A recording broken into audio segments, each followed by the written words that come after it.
Bom dia a todos. Vamos dar início à sessão de julgamento do dia 23 de fevereiro de 2023, da 6ª Câmara Julgadora do TIT. Agradeço a presença de todos. Alerto que essa sessão está sendo gravada e a gravação ficará disponível no YouTube, no canal do TIT. E peço a todos que mantenham o microfone no mudo enquanto não estiverem falando, para evitar ruídos e microfonia.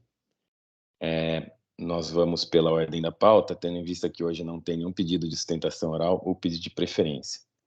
Eu dou início formal à sessão, então, verificando o quórum de presença de todos os integrantes da Câmara.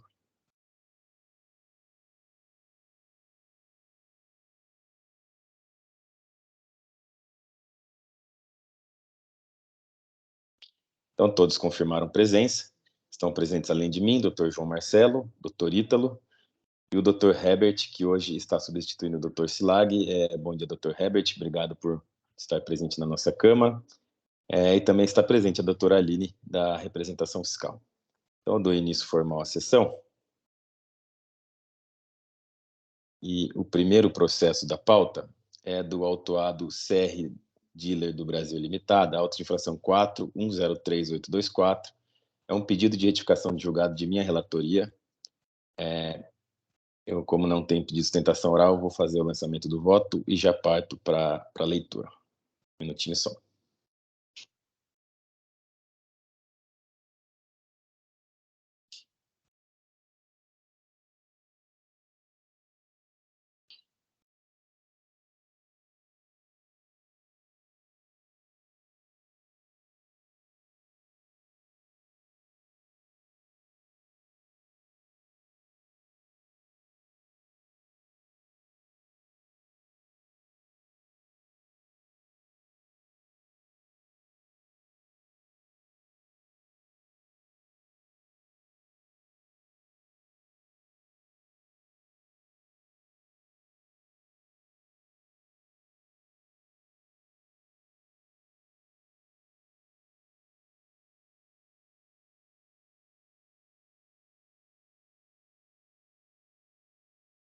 Bom, o voto está registrado, vou partir para a leitura. Vou começar do item 5 direto ao voto.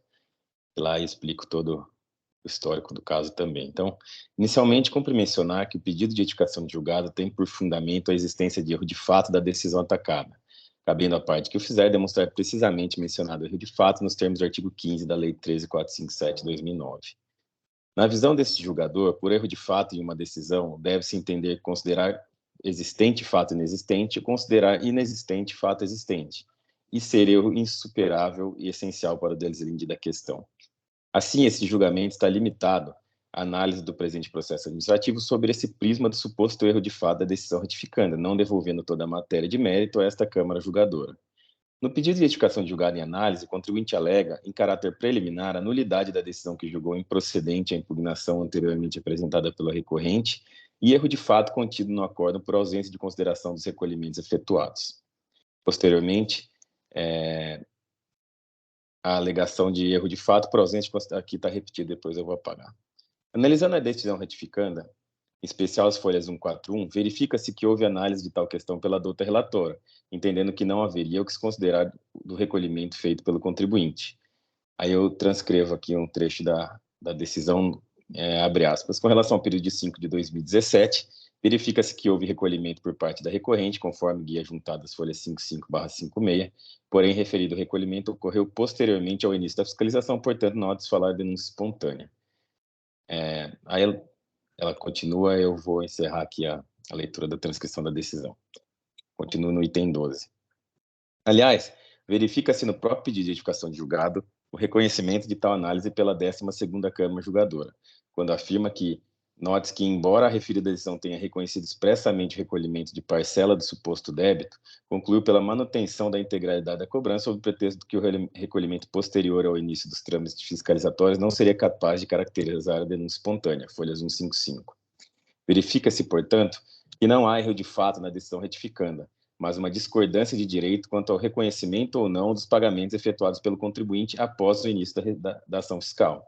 Isso é, trata-se de questão de mérito e demonstra a discordância do autuado com relação à decisão proferida pela Câmara Julgadora, não configurando a alegação de erro de fato da decisão retificanda.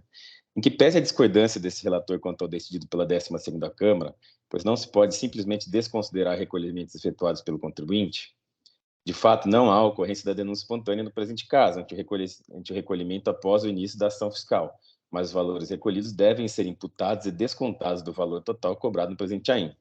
Entendo que o pedido de edificação de julgado não é remédio processual adequado para eventualmente corrigir o quanto decidido nesse caso.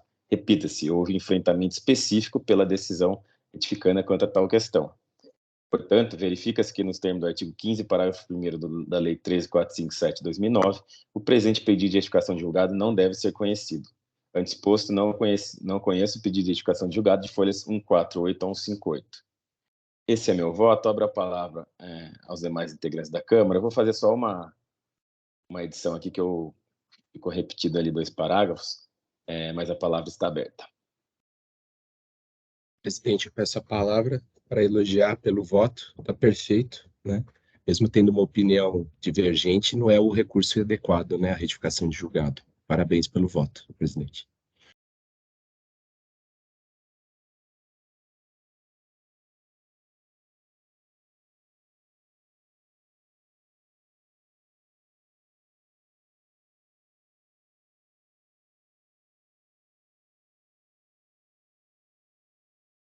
Bom dia, senhores. Concordo com o doutor João. O voto está perfeito. Também acredito que não é o recurso adequado. Quanto ao pagamento, eu acho que nem haveria que ter essa manifestação no âmbito do contencioso. Seria uma questão para se debater quanto ao pagamento. Havia uma decisão aí que converteu o processo aí em diligência para que seja verificados os pagamentos pelo contribuinte, mas no fim houve um pedido de vista e fim do mandato e acabou não se concluindo aquele julgamento. Aí no segundo julgamento realizado eles se detiveram apenas a questão da denúncia espontânea, mas não Já foi direto ao mérito. Eles não analisaram reconhecimento dos pagamentos ou não. De fato, não há o que você falar em denúncia espontânea, mas que houve alguns pagamentos, isso aí é inegável.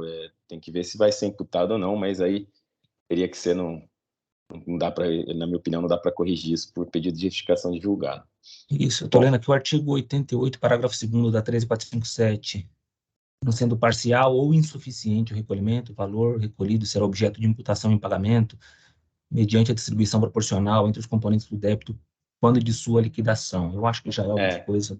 Isso, não acho que não vai ter nenhum problema. E não de contencioso. Isso Perfeito. será aproveitado quando do pagamento, né? Alguém tem mais alguma manifestação? Então, não havendo mais manifestações, eu encerro o debate e verifico o quórum de votação.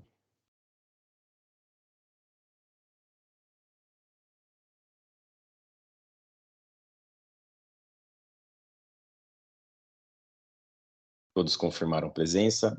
Eu inicio votação.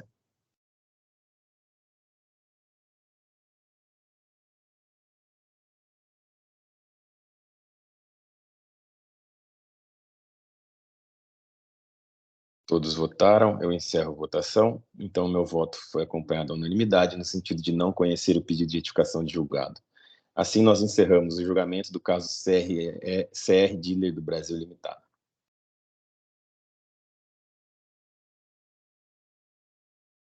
Vamos para o próximo processo da pauta. O próximo processo é do autuado Marson Distribuição Limitada, auto de infração 4142804. É um recurso ordinário de relatoria do Dr. João Marcelo, a quem eu passo a palavra para a leitura do voto. Já estou liberando aqui para a edição. Obrigado, senhor presidente.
Feito o registro, senhor presidente, vou passar a leitura, então, do voto.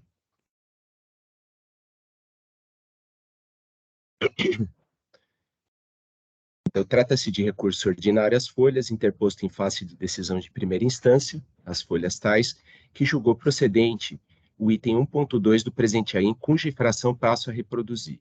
1.2. 1. Infrações relativas ao pagamento do imposto. 2.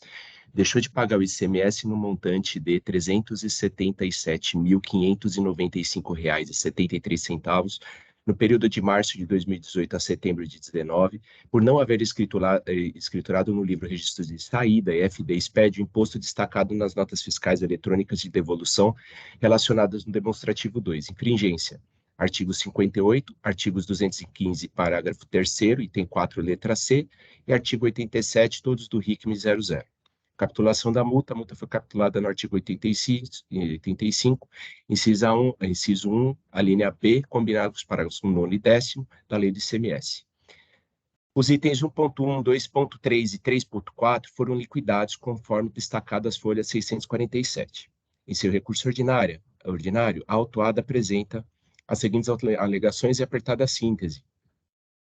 Que o item 2 do AIN deve ser cancelado por se tratar de movimentações de mercadorias cujo mercadorias objeto de simples remessas em devolução, outrora providas pelo recorrente junto ao remetente originário, e não de típicas operações comerciais originalmente sujeitas ao ICMS, conforme enunciado pelo inciso 2 do artigo 155 da CF 88, que não houve qualquer lesão ao erário paulista, que a multa é confiscatória e, portanto, inconstitucional, requerendo sua relevação ou redução e que são indevidos os juros utilizados no cálculo do AIN.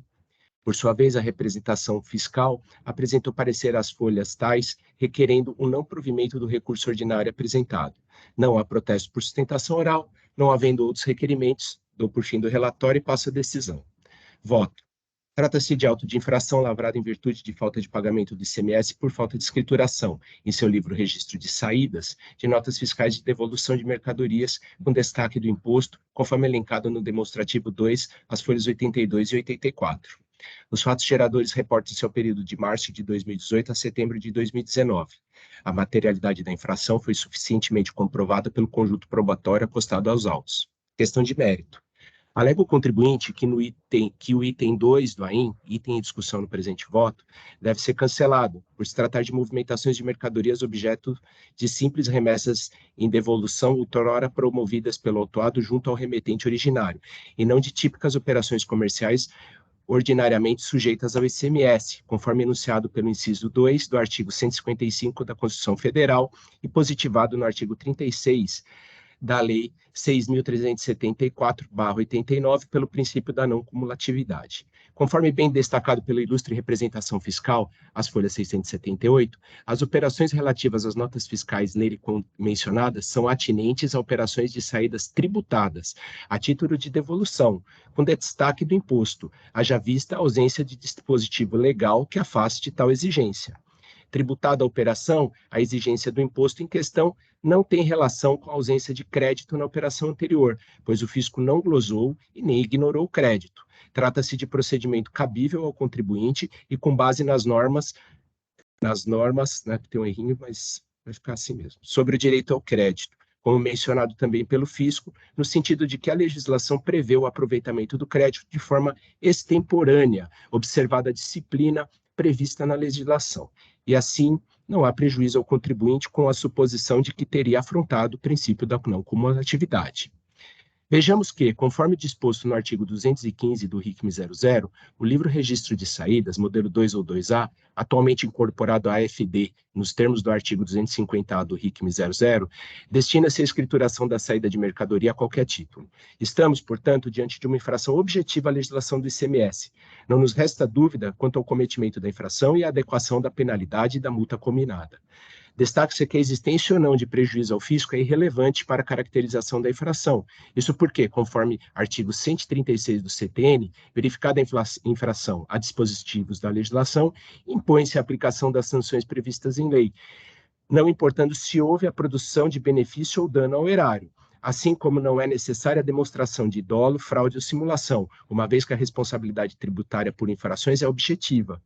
Quanto à alegação da recorrente de folhas 666, de que a revisão de ofício dos critérios adotados pelo contribuinte em relação à apuração periódica do ICMS versado nos autos, no regime de autolançamento previsto na legislação de regência, não poderia ter sido promovida pela administração acusadora, à vista do disposto nos artigos 149 e 155, 149 e 150 do CTN, sem a devida consideração dos créditos de ICMS relativos às respectivas entradas das mercadorias, objeto das posteriores saídas em devolução agora versadas em sede de recurso ordinário, verificamos que não lhe assiste razão. Isso porque o relançamento, atividade vinculada, foi efetuado em estrita observância ao prescrito na legislação, com a exigência do imposto, relativo ao valor não registrado e ao montante que deveria ter sido escriturado, além da aplicação da multa devida, nos termos do artigo 85 da Lei 6.374 de 89.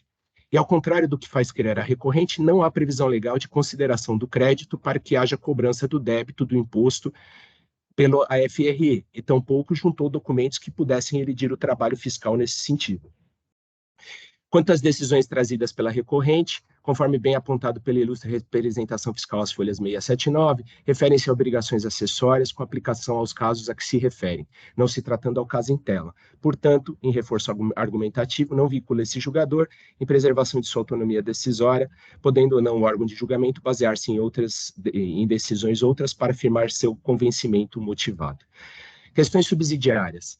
Quanto à alegação de que os juros cobrados seriam ilegais, tal discussão é resolvida pela súmula 10 de 2017, sendo certo que a última revisão dessa súmula, ocorrida em 9/6 de 22, que limita a aplicação dos juros aos patamares da taxa Selic, não se aplica ao presente caso, vez que, a partir de 1º de novembro de 2017, a Fazenda do Estado já aplica ao débito tributário a taxa Selic fixada pela Lei Paulista 16.497/17, que eu ponho a súmula e vou, para economizar nosso tempo, eu vou deixar de reproduzir. Vou deixar de ler. Com relação à alegação do caráter desproporcional e confiscatório da multa aplicada, ela não pode ser objeto de apreciação por esse tribunal, uma vez que afastar referidas cobranças configuraria o reconhecimento de inconstitucionalidade de normas, o que é vedado pelo artigo 28 da Lei do PAT, que é a 13.457 de 2009.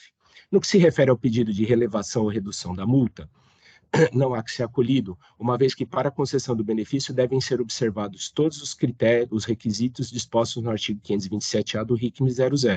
No presente caso, verifica-se o descumprimento de um dos requisitos objetivos, qual seja, que a infração não implique na falta de pagamento do imposto. Em se tratando de falta de pagamento do ICMS, é vedada, portanto, a redução da penalidade com fundamento no referido dispositivo regulamentar. Quanto à alegação de que a atualização da base de cálculo da multa seria ilegal, tem-se que o Tribunal de Impostos e Taxas, TIT, definiu ser legítima a atualização do valor básico da multa, conforme a súmula 13/2018 desse tribunal. Dispositivo. Ante o exposto, conheço do recurso ordinário, mas nego-lhe provimento no sentido de manter a decisão de primeira instância administrativa como está, mantendo o item 1.2 em sua integralidade. É como voto e submeto aos meus pares para apreciação e devolvo a palavra ao senhor presidente. Muito obrigado. Obrigado, doutor João Marcelo, pela leitura do voto. A palavra está aberta aos demais integrantes da Câmara para debates. Presidente, de fato aqui é uma infração de caráter objetivo mesmo, né? Não cabe ao contribuinte escolher a forma como operacionaliza a pagamento do imposto, a escrituração e tudo mais de suas obrigações fiscais. Então, realmente não há o que se acrescentar aqui. Vou acompanhar o voto na íntegra. Perfeito, doutor Ítalo. Doutor Herbert pediu a palavra. Parabenizo o doutor Marcelo pelo voto, concordo, uma atuação estritamente objetiva, não há muito o que se questionar a respeito, ofensa ao princípio da normatividade, o contribuinte não cabe como operacionaliza esse procedimento de devolução das mercadorias com débito e crédito. Acompanho o voto do relator. Obrigado, doutor Herbert. Eu também vou acompanhar o voto do relator. Então, assim eu encerro os debates e verifico o quórum de votação.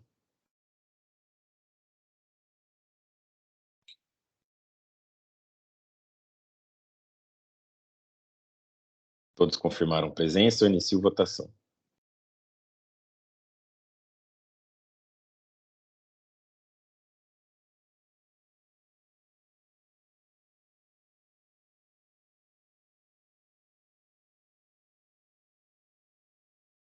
Todos votaram, eu encerro a votação.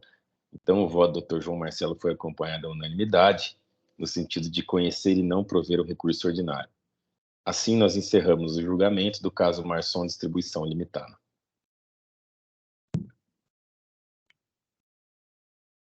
Próximo processo da pauta é do autuado Pitangueiras Açúcar e Álcool Limitada, 4143545, a recurso ordinário de relatoria do Dr. Ítalo, a quem eu passo a palavra para a leitura do voto. Obrigado, presidente. Aqui, não havendo sustentação oral, vou direto ao voto. Aqui são duas infrações, uma de crédito indevido na entrada de óleo diesel, utilizando sem amparo legal o valor da substituição tributária como base de cálculo. A infração do item 2 é de falta de estorno de crédito ICMS decorrente do fornecimento de óleo diesel para abastecimento de veículos utilizados, enfim, alheio à atividade produtiva da empresa. Essas acusações foram mantidas em primeiro grau, objeto de recurso ordinário, e passo direto ao voto. Preliminarmente, alega a recorrente que parte do período suposto crédito foi atingido pela decadência. Aqui, per summa capita, quanto aos dois itens acusatórios, afirmo que não há como prevalecer tal tese. A questão foi sumulada perante esse tribunal, súmula 9 de 2017, tendo caráter vinculante aos órgãos deste contencioso administrativo. Assim, essa questão com relação à decadência para acusações de crédito indevido resta solvida em âmbito administrativo. Digo aqui que os fatos geradores referem-se ao período de 2016. O termo a qual para contar do prazo seria 1/1 de 2017, aperfeiçoando-se a decadência em 1/1 de 2022. A notificação deu-se em 13/7 de 2021, antes, portanto, do transcurso do prazo decadencial. Afasto essa preliminar, portanto. Ainda em preliminar, defende a nulidade do auto de infração por ausência de elementos materiais comprobatórios da infração.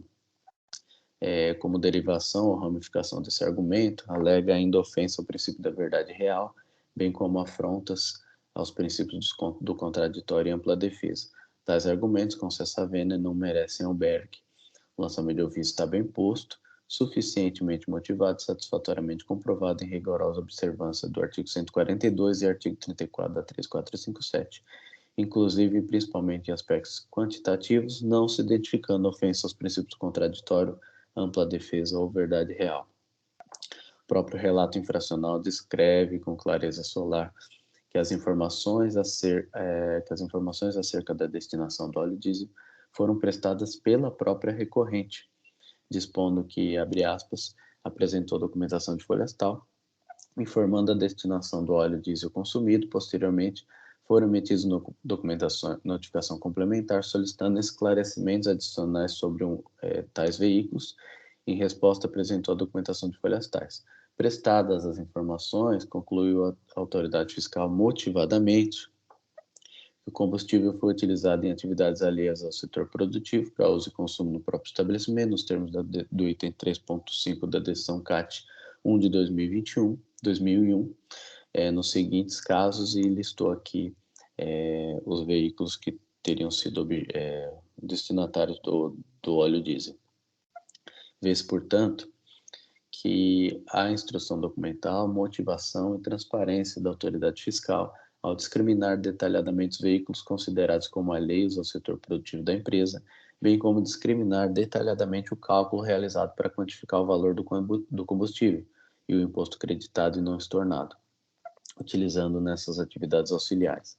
A recorrente, em verdade, busca fabricar nulidade que notadamente não existe, visto que compreende perfeitamente a acusação que lhe é imposta e dela se defende adequadamente, revelando inexistir a pretendida nulidade da autuação. No mérito, quanto aos itens 1 e 2, defende a recorrente seu direito do creditamento, dispondo que a legislação infraconstitucional limitou o aproveitamento de créditos, digo eu sem razão recorrente, Destaque-se que o direito ao crédito não é absoluto e irrestrito, devendo ser observadas as condicionantes normativas para seu regular aproveitamento. Quanto ao item 1.1, rememora-se que é recorrente creditoso do ICMS na entrada do óleo diesel, utilizando sem amparo legal o valor da substituição tributária com base de cálculo. Frisa no ponto que o artigo 272 do regulamento é explícito ao dispor que a base de cálculo para crédito do imposto é o valor da operação própria, revelando-se como ilegal o creditamento dessa porção relativa ao ICMS-ST. Ao defender que o artigo 272 viola o princípio da legalidade, busca recorrente por via oblíqua o afastamento de tal dispositivo normativo válido e vigente. No ponto, a pretensão da recorrente encontra-se óbvio no artigo 28 da 13457, mantido, portanto, o item 1. Quanto ao item 2, defende-se no sentido de que o óleo diesel foi sim utilizado diretamente em máquinas, implementos agrícolas e veículos empregados em sua atividade produtiva, fato que lhe assegura o direito ao crédito. Digo eu que ao invés de se dedicar a explicar a função de cada veículo na sua atividade produtiva, reduziu-se a recorrente a afirmar que não houve par da fiscalização qualquer meio de prova capaz de amparar a alegação de que o óleo diesel adquirido não foi utilizado para o fim que se destinava. A síntese acusatória está bem posta ao discorrer no relato infracional quais são os veículos que teriam sido objeto da destinação do óleo diesel. Caberia recorrente, na sua antítese defensiva, explicar que cada um dos veículos listados pela autoridade fiscal é utilizado em atividade diretamente relacionada ao setor produtivo. Entretanto, não fez. Aliás, a descrição desses veículos elencados no relato infracional há de se sugerir que todos eles objetivam auxiliar a atividade principal da recorrente, que é a produção de álcool e açúcar. Porém, esses veículos não são utilizados diretamente na lavoura de cana-de-açúcar. Para ter direito ao crédito, é necessário que a mercadoria ou bem participe em um ponto qualquer da linha de produção, mas nunca marginalmente ou em linhas independentes, e tenha o caráter de indiscutível essencialidade na obtenção do novo produto. Todos os veículos acima descritos, embora relevantes, não são utilizados diretamente no processo agroindustrial, mas sim como indubitáveis instrumentos auxiliadores. A decisão normativa CAT 1 de 2001 define o conceito de insumo para fins de reconhecimento de direito ao crédito, incluindo o combustível, e fala pessoalmente sobre serem empregados diretamente na produção rural. Assim, a legislação garante o aproveitamento do crédito ICMS decorrente do combustível utilizado em máquinas e veículos empregados na produção rural, exceto os de transporte pessoal. Em tempo, destaque-se que produção rural, no caso invertente, é o processo de exploração de terras com fins econômicos por meio da agricultura, precisamente de plantio e colheita de cana-de-açúcar. Deste modo, embora discutível, a jurisprudência também há decisões em caráter divergente, né? Entendo que os veículos acima relacionados não são empregados na produção rural, assim entendida a atividade direta na lavoura de cana-de-açúcar, mas sim empregados marginalmente como instrumentos auxiliadores. Assim, considerando que a mercadoria, que foi o diesel, foi utilizada em fim alheio à atividade do estabelecimento, qual seja a fabricação de álcool e açúcar, deveria recorrente proceder ao estorno do imposto se tiver acreditado nos termos do artigo 67.4 do regulamento. Não se ignora os entendimentos dissonantes, porventura existentes, mas opino pela manutenção do item 2, entendimento esse que encontra-se em consonância com a jurisprudência da Câmara Superior. Subsidiariamente, quanto à questão da inconstitucionalidade da multa, não acolho esse argumento, conforme a limitação do artigo 28 da 457. Quanto aos juros, essa questão foi trazida pela representação fiscal em contrarrazões. Acolho esse pleito, de modo que há de se observar a súmula 10 de 2017, devendo incidir a Selic para todo o período da autuação. Embora a recorrente não tenha pleiteado nesse sentido, há interesse da Fazenda Estadual dissolver essa situação em âmbito administrativo, autorizando que a diretoria da representação fiscal provoque esse órgão colegiado, independente de manifestação do contribuinte, que se beneficiará com essa redução. Em remate, se prover parcialmente do recurso ordinário, tão somente para determinar a redução dos juros à taxa Selic nos termos da súmula 10. Então, estou conhecendo o recurso ordinário, dando-lhe parcial provimento, então somente para acolher a questão dos juros, e já vou lançar o voto, presidente. Obrigado, doutor Ítalo, pela leitura do voto. A palavra está aberta aos demais integrantes da Câmara para debates. Senhor presidente, peço o uso da palavra para parabenizar o doutor Ítalo, que eu acho que aprofundou bem essa questão, analisou bem, inclusive a questão da atividade rural, e dizer que vou acompanhá-la aí na unanimidade do voto. Obrigado. Perfeito, doutor João Marcelo, muito obrigado. Doutor Herbert.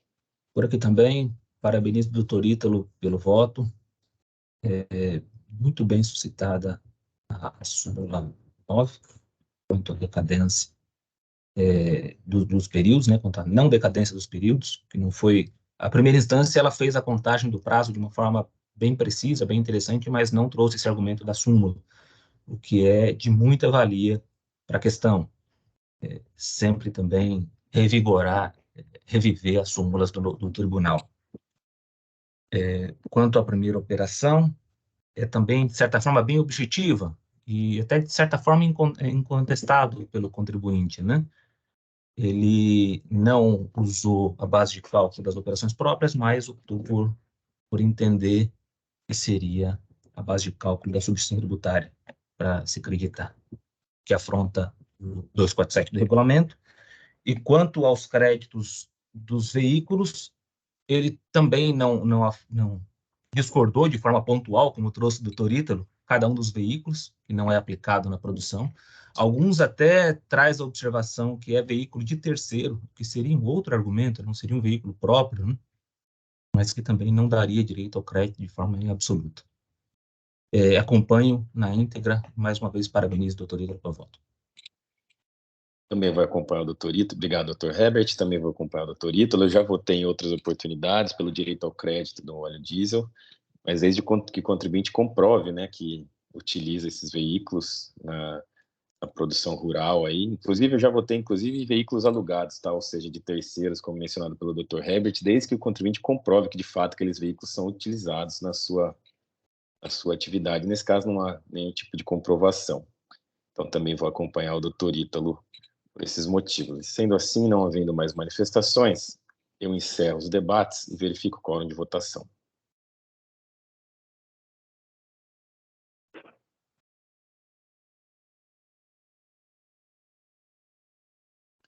Todos confirmaram presença, eu inicio votação.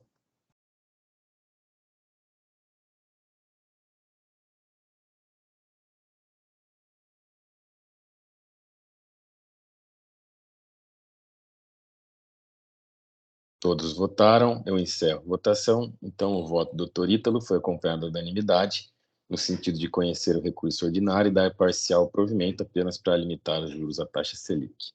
Assim, nós encerramos o julgamento do caso Pitangueiras Açúcar e Álcool Limitada.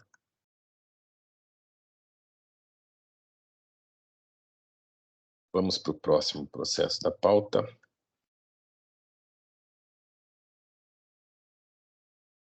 É do autuado Colortec Comércio de Insumos e Produtos Cerâmicos Limitada, auto de infração 4144355. É um recurso ordinário de relatoria do Dr. João Marcelo, a quem eu passo a palavra para a leitura do voto, informando que já estou liberando aqui para a edição.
Então, senhor presidente, vou passar a leitura.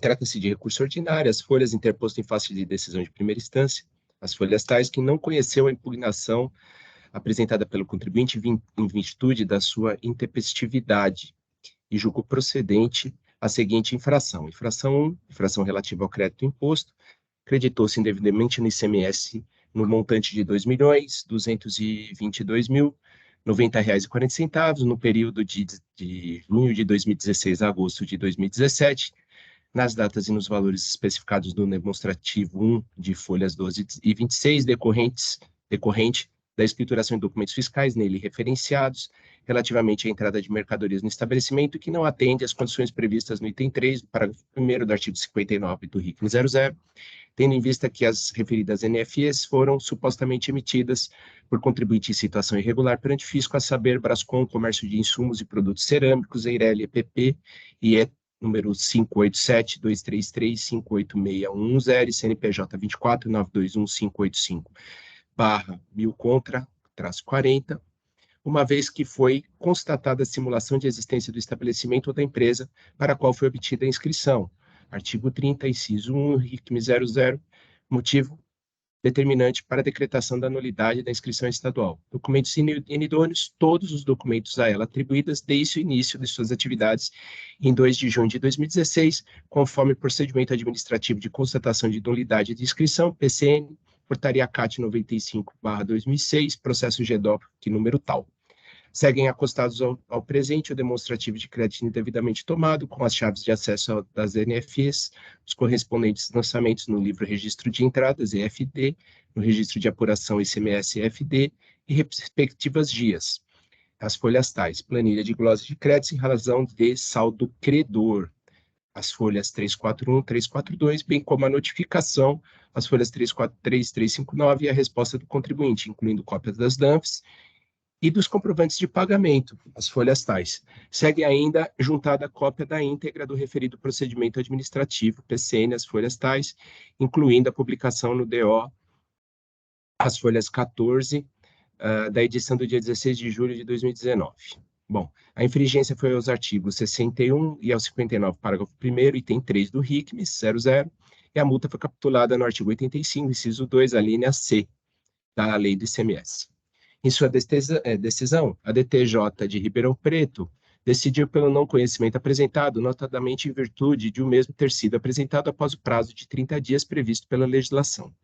Em virtude da decisão acima mencionada, a contribuinte apresentou recurso ordinário às folhas tais, oportunidade na qual, embora tenha reconhecido a intempestividade da impugnação apresentada, protestou pelo conhecimento das suas razões recursais em atendimento ao princípio da busca pela verdade material. Por sua vez, a representação fiscal apresentou parecer às folhas tais, requerendo não conhecimento do recurso ordinário apresentado em virtude da apresentação intempestiva da impugnação. Não há protesto por sustentação oral. Não havendo outros requerimentos, dou por fim do relatório e passo a decisão. Voto. Trata-se de auto de infração lavrado em virtude de ter a contribuinte se creditado indevidamente de ICMS em operações de aquisição de mercadorias supostamente havidas com contribuinte considerado inidôneo. Os fatos geradores reportam-se ao período de junho de 2016 a agosto de 2017. Na leitura da decisão de primeira instância administrativa, as folhas, a unidade de julgamento de Ribeirão Preto não admitiu o processamento da defesa do contribuinte por entender que ela foi apresentada fora do prazo legal.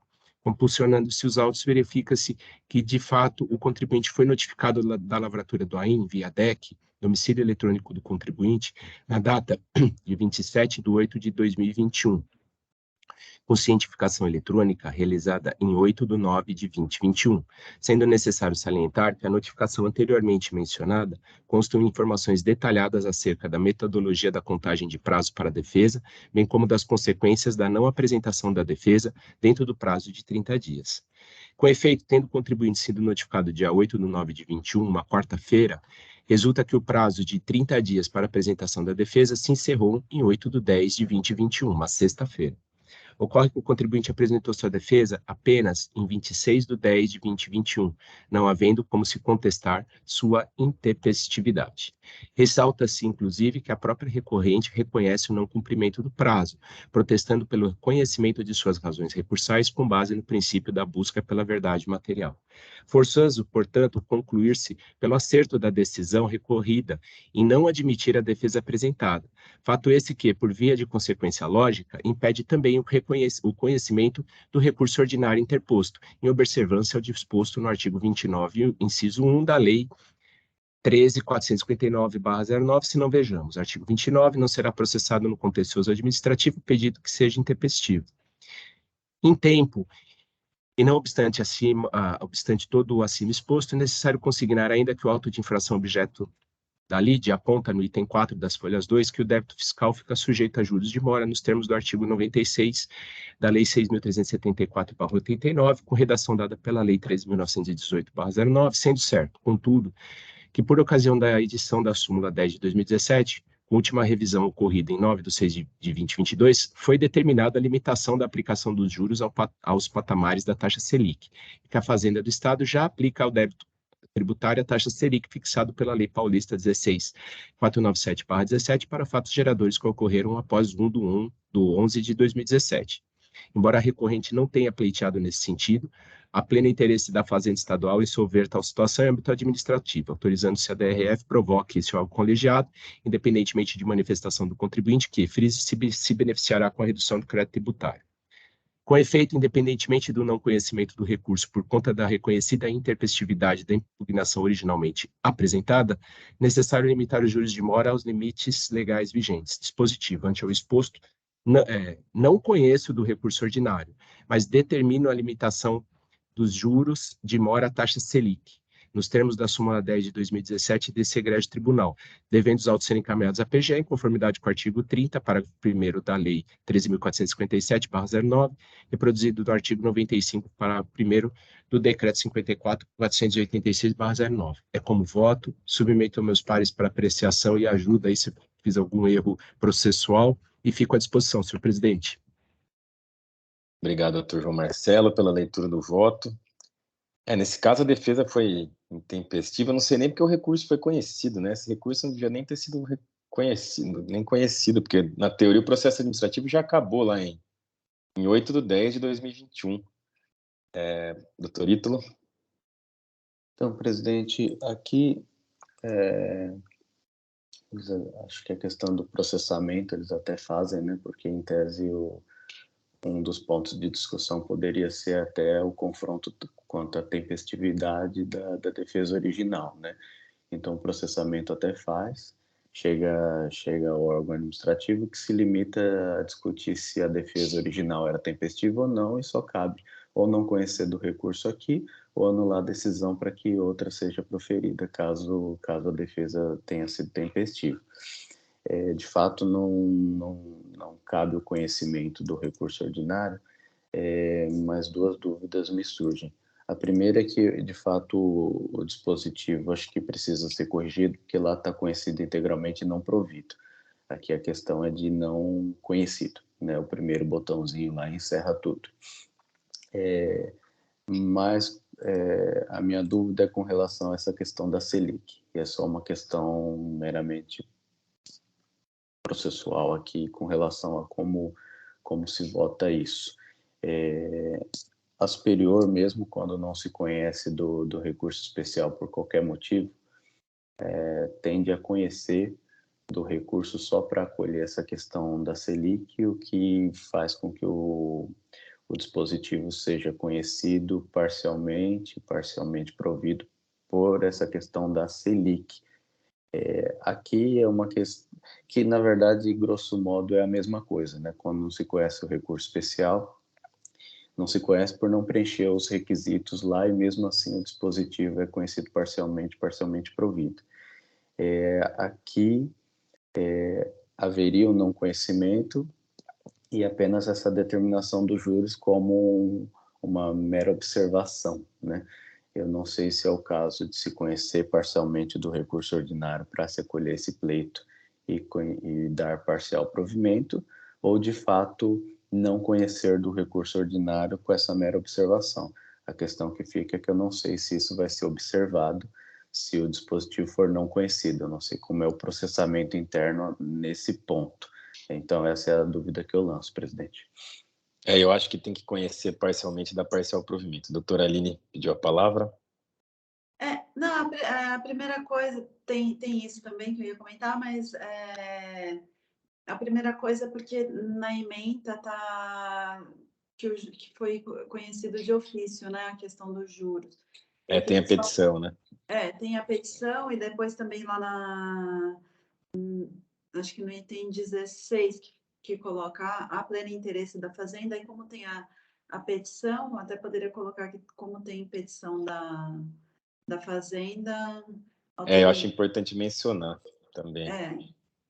É um 522 e um 523 as páginas, doutor João Marcelo, para facilitar. Aí no item 16, então seria a ementa e isso.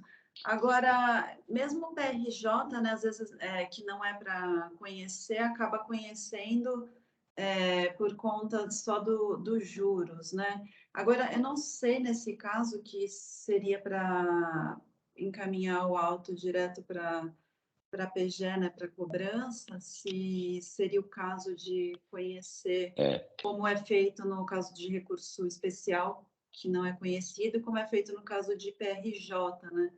Que a gente, que não seria para conhecer, a gente conhece. Agora, nesse caso particular da intempestividade, que seria para encaminhar para a PGE, eu não sei se seria o caso do... Eu tiraria esse dispositivo também, doutor João Marcelo. Não vamos entrar nesse rolo que não é nosso, até porque se a gente conhecer parcialmente da parcial provimento, ele vai abrir prazo para representação fiscal.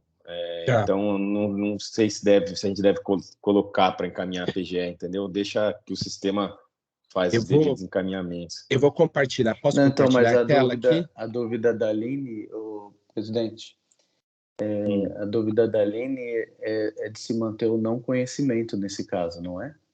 Eu acho que tem que manter o conhecimento, acho que tem que ser conhecimento parcial, como foi a nossa orientação com o presidente quando surgiu a revisão da súmula. Porque nesse caso a dúvida da Aline é que na verdade foi corroborado pelo presidente, é que o conhecimento parcial e o parcial provimento necessariamente atrai a abertura de prazo, inclusive para manejo de recurso que não caberia no caso do reconhecimento formal aqui da intempestividade, né?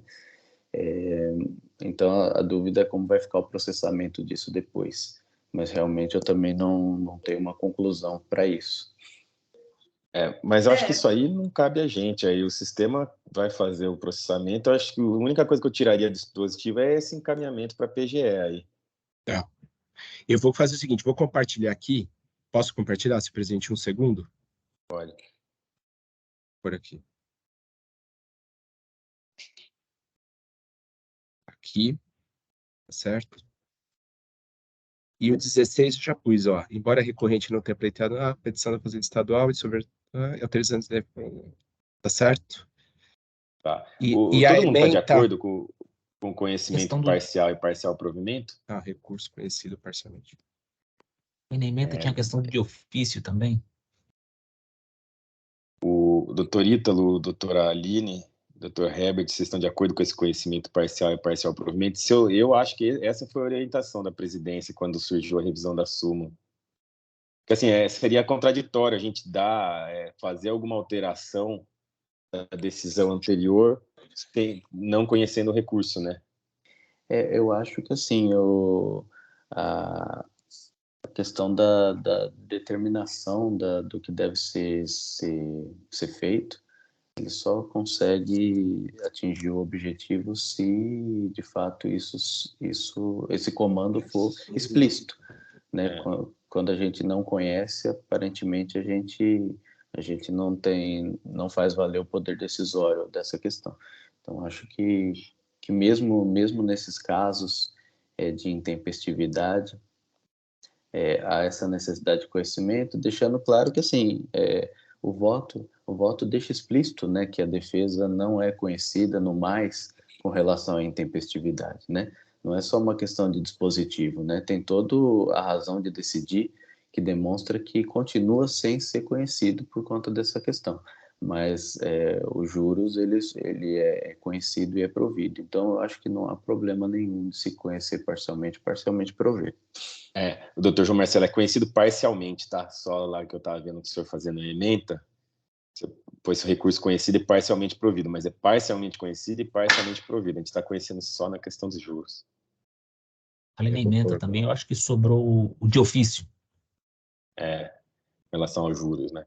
Na penúltima ali, né? Tá, deixa eu tirar isso aqui.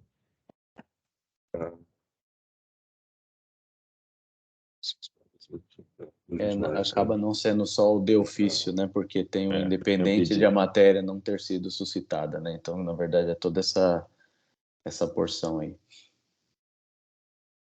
E recurso parcialmente conhecido também.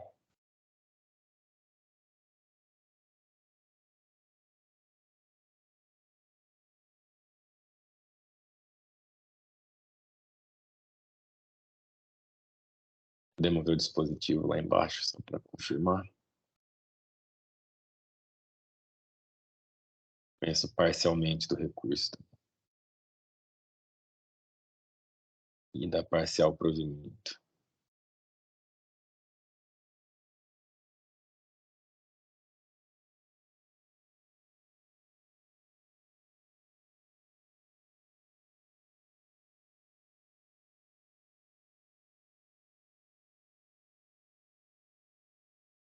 Acho que agora tá ok.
Eu já lancei, senhor presidente.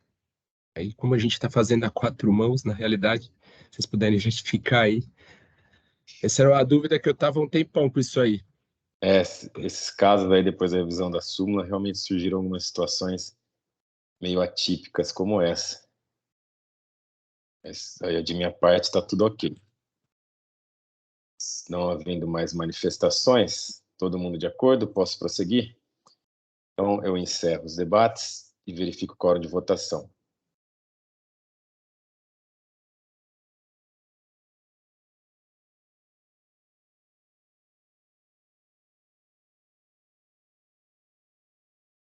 Todos confirmaram presença, eu inicio votação.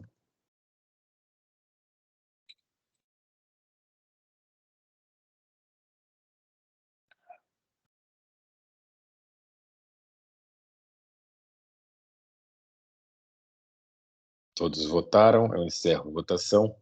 Então, o voto do Dr. João Marcelo foi acompanhado da unanimidade, no sentido de conhecer parcialmente e dar parcial provimento ao recurso apenas para limitar os juros à taxa Selic.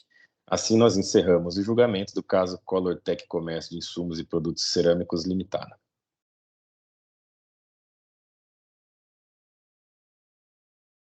E com isso, nós encerramos o julgamento de todos os processos da pauta de hoje.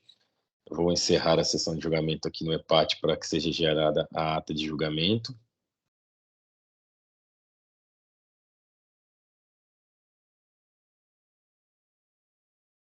Ata gerada, então, encerro formalmente a sessão de julgamento da 6ª Câmara Julgadora do TIT, do dia 23 de fevereiro de 2023. Agradeço a presença de todos e peço, por favor, que o Jailson encerre a gravação.